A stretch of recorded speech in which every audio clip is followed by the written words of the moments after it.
ცხოვრების არსი რა არის და რატოა ძალიან მნიშვნელოვანი რომ ცხოვრების არსი გქონდეს.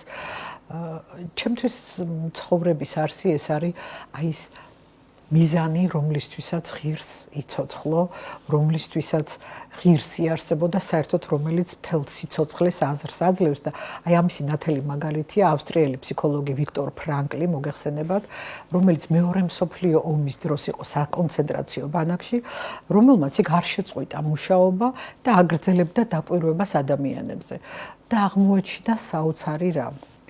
სამი კატეგორიის ადამიანები იყვნენ ამ ბანაკში.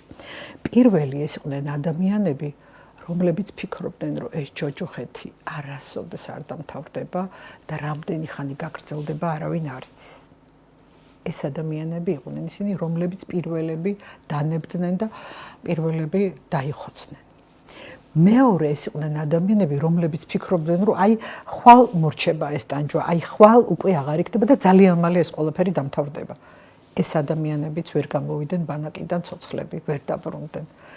მესამე იყვნენ ადამიანები, რომლებიც არც იმას ფიქრობდნენ, რომ ეს ტანჯვა უსასრულოდ გაგრძელდება და არც იმას ფიქრობდნენ, რომ ძალიან მალე დასრულდება.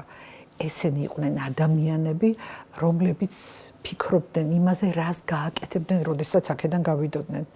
არა აქვს მნიშვნელობა ეს დღეს იქნება, ხვალ იქნებოდა 5 წლის მერე. მათ ჰქონდათ მიზანი.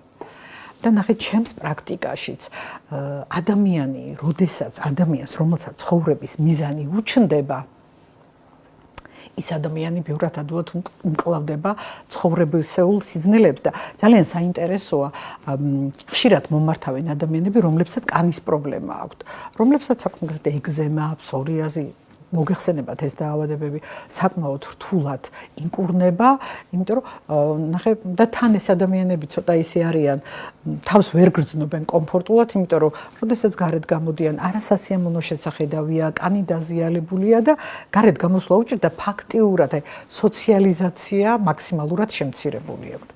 ჩემი გამოცდილებით ასეთი რამ აღმოვაჩინე, რა თქმა უნდა, მკურნალობასთან ერთად ამ ადამიანებს ვაძლევთ დავალებას. რას გააკეთებდი ეს პრობლემა რომ არ გქონდეს და ეს ადამიანები წერენ იმას, რას გააკეთებდნენ თუ არა ეს კანის დაავადება, თუ არა ეს პრობლემა და როგორ მოიქცეოდნენ. შემდეგ ვაძლევთ დავალებას. იცხოვრონ ისე, თითქოს ეს პრობლემა უკვე მოგვარებულია და აღარ არსებობს და მიყვნენ იმ გეგმას, რომელი გეგმაც ჩამოწერეს. სასწაული ხდება, ჩემო კარგებო, ექიმის მკურნალობასთან ერთად ეს, როდესაც ადამიანს მიზანი უჩნდება და მიდის ამ მიზნისკენ, სასწაულებს ახდენს და შედეგიც არის ხოლმე ძალიან მაგარი. ასე რომ, ჩემო კარგებო, მოძებნეთ თქვენი ცხოვრების არსი, იპოვეთ და იარეთ მიზნისკენ.